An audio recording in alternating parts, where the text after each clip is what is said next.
নমস্কার, দুপুরের শুভেচ্ছা। চলো প্রতিদিনের মতন আজও দেখে নিই দুপুরের লাঞ্চ থালিতে কী কী আছে। তো প্রথমেই দিয়ে দিলাম ভাত। আজকে ভাতটা ঠান্ডা হয়ে গেছে, হাতের সাহায্যেই বাড়া যাচ্ছে। তো দেখো ভাতটা একটু সাইজ করে দিলাম হাতে করে। এবার দিয়ে দিলাম আলু ভাতে। আজ আর আলু ভাতেতে কিছুই মাখিনি, একদম প্লেন আলু ভাতে। আর করেছি পটল ভাজা, 2 পিস পটল ভাজা দিয়ে দিলাম। আজকে নিরামিষ, তাই তেমন বেশি কিছু রান্নাও নেই।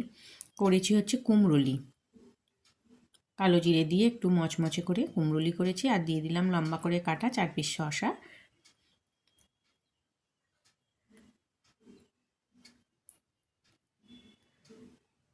শনিবারটা আমাদের নিরামিষই হয়, তাই জন্যে এই বেসন বড়াটা একটু থাকেই।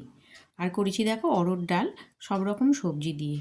লাউ আছে, তোমার কুমড়ো আছে, গাজর আছে, বরবটি আছে, সব কিছু দিয়ে করেছি। আর হচ্ছে আলু পটলের তরকারি, আর আছে 1 গ্লাস জল।